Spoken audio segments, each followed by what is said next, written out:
Shalom, shalom, shalom. First and foremost, before I get started, I would like to give all praises, honor, and glory to Yahweh, Bahasham, Yahushai, Bahashomer Kakudash. Double honors to the apostles and elders of Great Millstone who rule well and who taught us His truth, peace, and salutations as always to the elect. All right, this is your brother Thabwa coming back to you with another lesson in the spirit and power of Yahweh, Bahasham, Yahushai. Okay, Yahweh being the true name of the Heavenly Father, who the world ignorantly calls God, which means He is, He's to be, or He exists. Bahasham means in the name. Yahweh Shai is the true name of the Heavenly Son, who the world ignorantly calls Jesus, which means He saves, He delivers, or He is salvation. Okay, and the title of this lesson is Christmas is not a part of our customs. Okay, Christmas is not a part of our customs. And what do I mean about Christmas is not a part of our customs, the Israelite customs? Okay, that's not a holy day that's written in the scriptures. Okay, that's actually nowhere in the scriptures where it tells us to celebrate Christmas. Okay, and if you're and it's a pagan holiday. Okay, pagan holiday. Let's look that up real quick. What is a pagan holiday?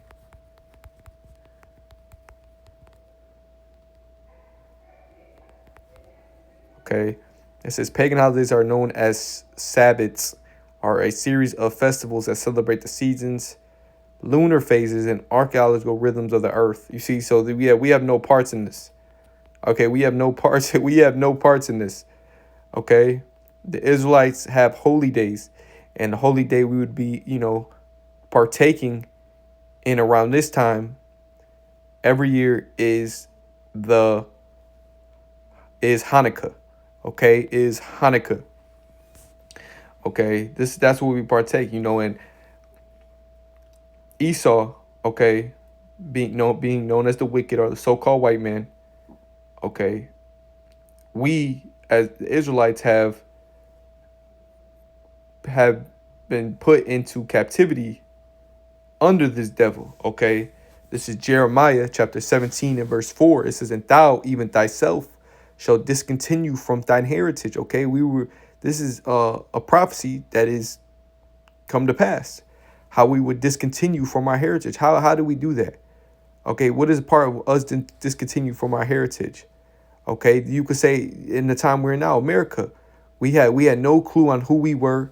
Okay, we had no idea on Salaki, on who we were, what our customs were the name of the Heavenly Father and Son.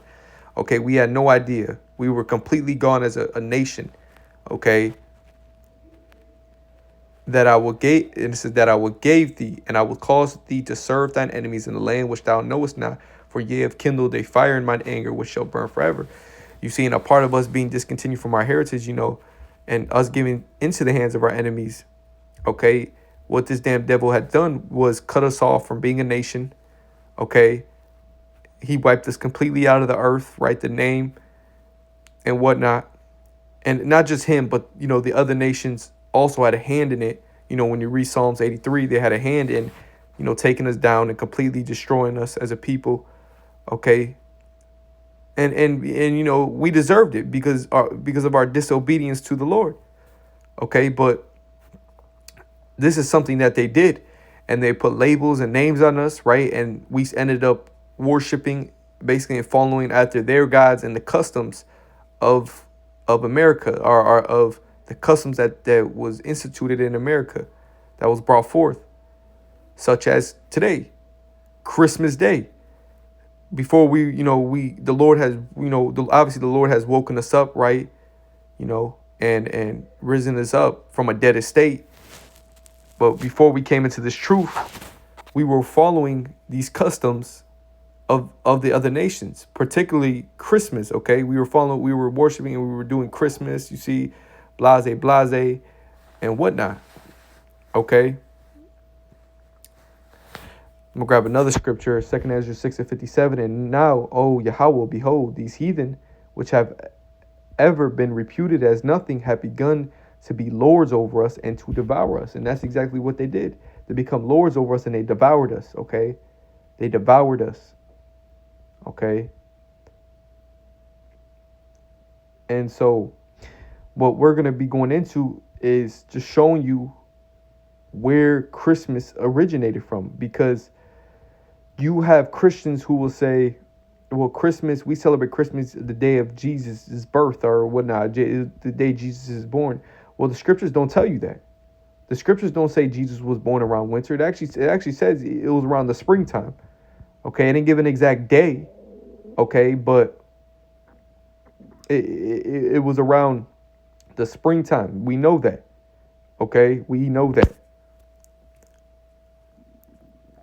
And what's happening is showing you that lack of Christians. They don't study. They don't. They're not really true men of the. They're not the real men, of the Lord, because they don't study. You see, they'll just go off based off what was told to them. Okay. And then they'll try to make it seem like that. They'll use that, what they're saying, to justify them celebrating Christmas. Like I said, Christmas has nothing to do with the Bible. It's not no holy day, nothing. It's a pagan holiday. Okay, and we're gonna show you, right, according to history, on where it stems back from. Okay, so I'm gonna read this. Okay, it says 2 key figures in the origin of Christmas are Nimrod, a great grandson of Noah, and his mother and wife, Semiramis, also known as Ishtar and Isis. Nimrod, known in Egypt as Osiris, was the founder of the first world empire of Babel, later known as Babylon. Okay, which Babel meaning confusion, and this place is full of confusion. You see, it's full of confusion, full of different philosophies, okay, customs from, different ancient empires. It's all messed up into one. Okay, this place is confusion, and the Lord is not the author of confusion. Okay, it says Genesis 10 and 8, right? You can find it through 12 and 11 through 1 and 9. Okay, it says from ancient sources such as the Epic of Gilgamesh and records unearthed by archaeologists from long-ruined Mesopotamian and Egyptian cities, we can reconstruct subsequent events. After Nimrod's death, c. 2567 BC, Semiramis promoted the belief that he was a god. She claimed that she saw a full-grown evergreen tree spring out of the roots of the dead tree stump, symbolizing the springing forth of new life for Nimrod. On the anniversary of his birth, she said Nimrod would visit the evergreen tree and leave gifts under it. His birthday fell on the winter solstice at the end of December. A few years later, Semiramis bore a son, Horus or Gilgamesh. She declared that she had been visited by the spirit of Nimrod, who left her pregnant with the boy Horus. She maintained was Nimrod reincarnated with a father, mother, and son defiled, and deceptive, perverted trinity was formed. Now, like I said, this right here, the spirit of Nimrod, it could have just been a demon, but I'm not saying this. I'm not saying everything I'm reading in here is true with this whole thing. I'm not saying it's 100% factual, but it's giving you it's giving you an understanding on where Christmas originated from.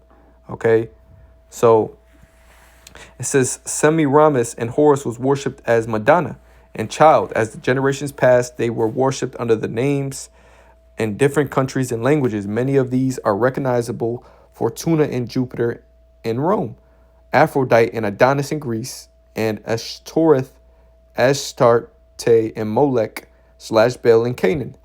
During the time between Babel and Yahushai, pagans developed the belief that the days grew shorter in early winter because their sun god was leaving them.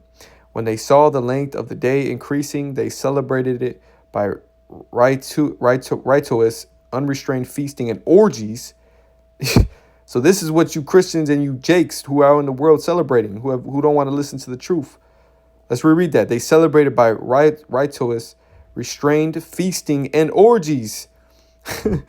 This celebration, known as Saturnalia, was named after Saturn, another name for Nimrod. Okay, and let's go into more history on where Saturnalia was followed. Okay, because so I looked up, is Christmas a Babylonian custom?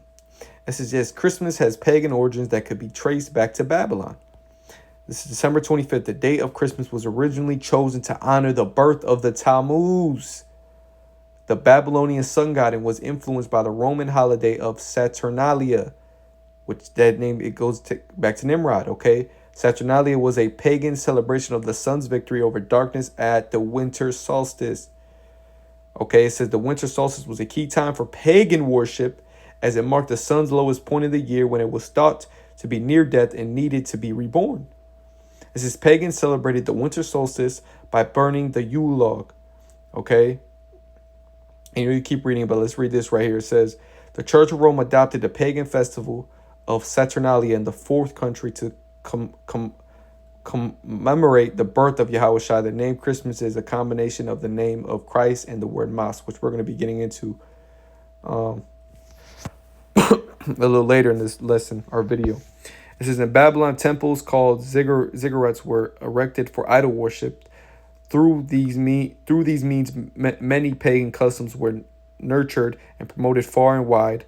Some of these practices are still observed today, including the recognition of December 25th, Christmas, as a special day.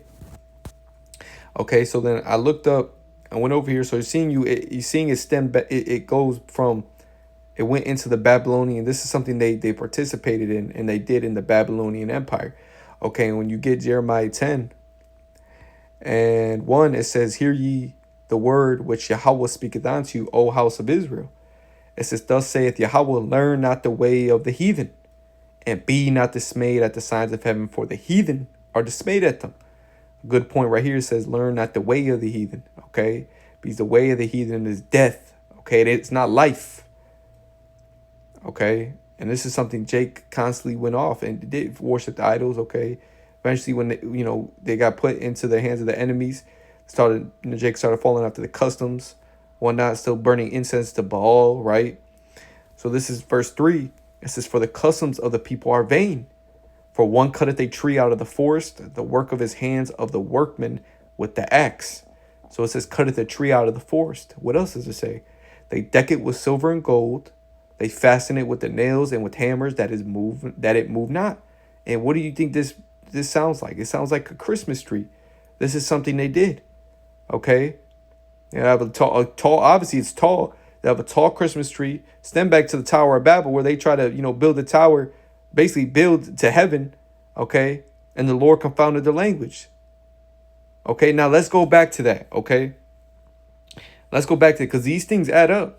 Okay. Let's go to Genesis 11 and let's read Genesis 11. Salakia.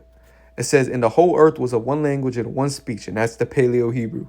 "And it came to pass as they journeyed from the east that they found a plain in the land of Shinar, and they dwelt there. And they said one to another, Go to, let us make brick and burn them thoroughly. And they had brick for stone, and slime had they for mortar. And they said, Go to us, let us build us a city and a tower whose top may reach unto heaven. And let us make us a name, lest we be scattered abroad upon the face of the whole earth." And right here, this represents right now that one world religion that they're trying to establish. Okay, it says, "And the Lord came down to see the city and the tower which the children of men built it," because you have the sons of God, right? You have three bases of men, right? The sons, well, three sections of men, right? The sons of God, the sons of men, and the sons of the wicked. Okay. It says, "And Yahweh said, Behold, the people is one, and they have all one language, and now they begin to do, and now nothing will be restrained from them which they have imagined to do." It says, "Go to, let us go down and there confound their language, that they may not understand one another's speech." Okay, and that's what happened. They try to build the tower. Okay, and even in this time now, America, right? You see all these big buildings, these tall buildings. Okay. Because, all these tall buildings and whatnot. So going back to Jeremiah, why I brought that up is because it says right here how they cut a tree out of the forest. Now, the tree, it does, I don't know how big the tree was. Okay. It doesn't say how big the tree was, but it could have been a very large tree. Okay. A very big and large tree that they decked with what? Silver and gold, and nails with hammers that it moved not. Right. It could have been smaller, like a lot much smaller. Okay. But the people were a lot bigger back then. Okay. It says, Verse 5, they are upright as the palm tree, but speak not. They must needs to be born because they cannot go. Be not afraid of them, for they cannot do evil, neither also is it in them to do good. Okay, so this is something that they did back in the Babylonian Empire. Okay, as we read, and it stems back to Nimrod. Just remember that. Okay, and it went into the Roman Empire. Okay, let's do this right here. Let's read this. It says, when did Christmas originate? The Christian holiday of Christmas has been celebrated on December 25th since at least the mid-4th century. It says, but the origins of Christmas celebrations could be traced back even further. It says, ancient Rome, December 25th was a day to celebrate the return longer days at the unconquered sun. The Roman festival Dies Natalis Solis Invicti, birthday of Sol Invictus, and have been held on this day since 274 AD. Okay, let's go down. Let's say the Catholic Church in Rome began celebrating Christmas on December 25th in 336 CE during the reign of the Constantine. The Christian Empire, some speculate that the date was chosen to weaken pagan traditions. However, the date was not widely accepted in the Eastern Empire for another half century. Christmas did not become a major Christian festival until the 9th century. And guess what? During that time, right, Jake was ruling. That was the time of the Dark Ages. Okay? Constantine, right? Reign of Constantine. You see, that was in the time of the Dark Ages. So you had Jake who started following after those customs. Okay? And then eventually after that, you had Jake, started following after the customs, okay? These customs, but it says the Catholic Church in Rome began celebrating Christmas on December 25th. Okay, so this Catholic Rome pushed it out. Okay, well, it pushed it out even more. Okay, because the scriptures talk about how there is no new thing under the sun. Okay, let's move this. Let's move this. Okay, it says Ecclesiastes chapter 1 and verse 9. The thing that has been, it is that which shall be.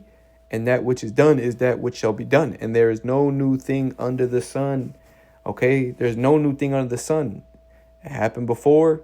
It was followed before. The customs were here before. It's here now. Okay? There's no new thing under the sun.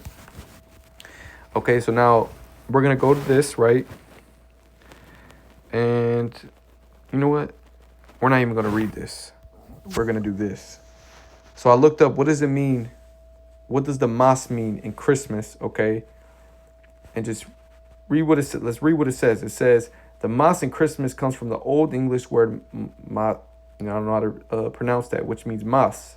It's thought to have come from the Latin word missa, which comes from the Latin word mittere, meaning to send away. The Latin phrase ait missa, which is spoken by the priest at the end of the mas, translate to go. It is the dismissal, may have influenced the word massa. Okay, it says the word Christmas comes from the phrase Christis, I don't know how to pronounce that, which was first recorded in 1038 and means the Mass of Christ. Okay, and we know Christ means anointed. Okay, that's what it goes back to, anointed. Okay, and then when you look up, it says the Mass in Xmas comes from the Old English word Mass.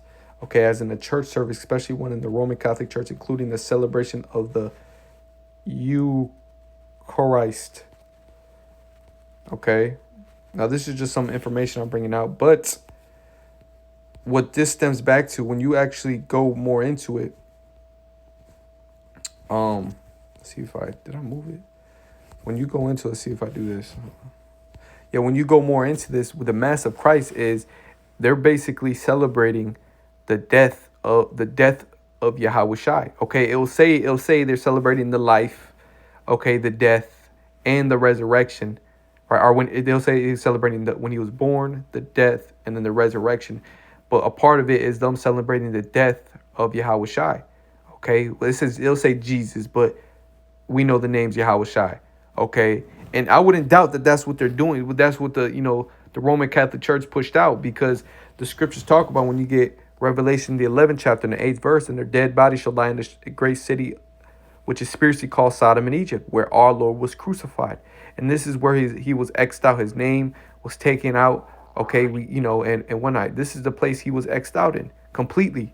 Okay, gave us that that so-called white man in that picture, and Jesus, right? The name Jesus, okay? But this is where he was X'd out at, you see? And this is why when the scriptures talk about when the Lord returns, I don't want to stir too far off.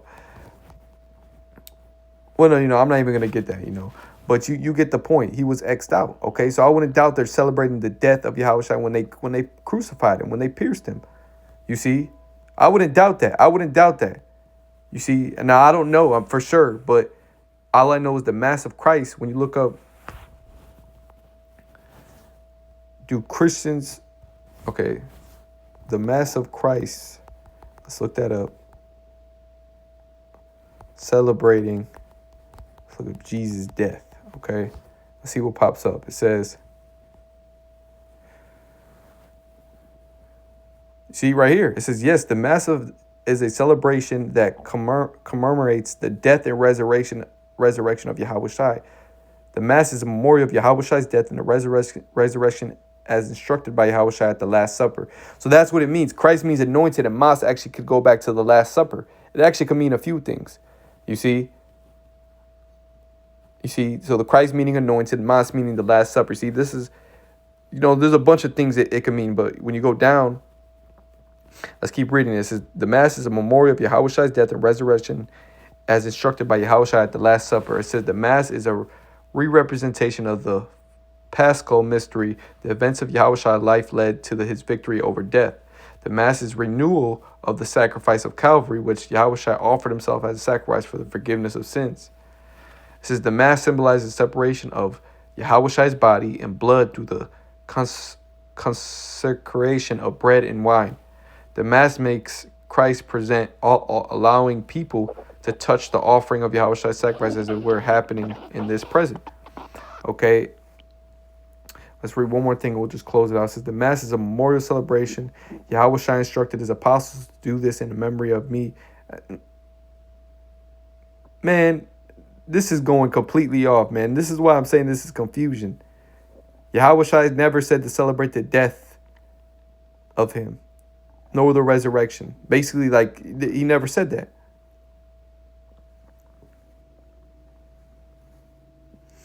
And where's the scriptures? You see, they ain't got no scriptures. But you see, proving to you that this Christmas or Christmas, one, the Heavenly Son, he was a Hebrew Israelite from the tribe of Judah, and he spoke Hebrew. So it wouldn't be no damn Christ anyways. Okay? So that's going off. Okay? But ultimately, this is what you're seeing. It's a ball of confusion. You see? And two, that this is a customs of the heathen. It's a custom of the heathen. It ain't the custom of the Israelites, of what the Lord implemented in the earth for the holy days. This has nothing to do with our holy days, man. So if you're taking part in this, you're a damn demon. Simple like that. If you're celebrating, you're following it.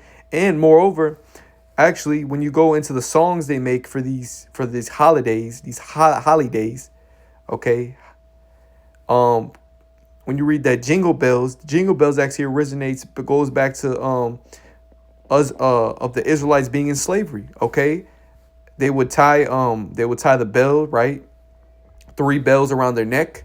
Okay, and when they ran away, I'm gonna sing it. I'm singing it for the they would say jingle bell, jingle all the way.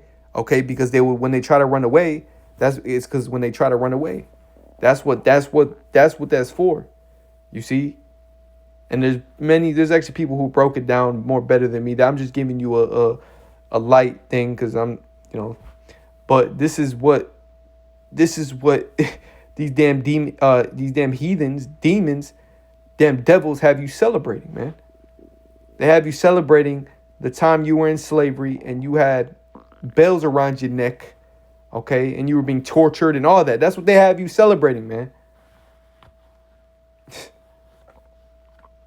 But Lord willing, this was edifying. Before I close off, I'd like to give all praises, honor, and glory to Yahweh, Bahasham Yahushai, Bahasham Rakakwadash. Double honors to the apostles and elders of the great millstone, and Rugon Teachro. Peace and salutations to the elect. Shalom.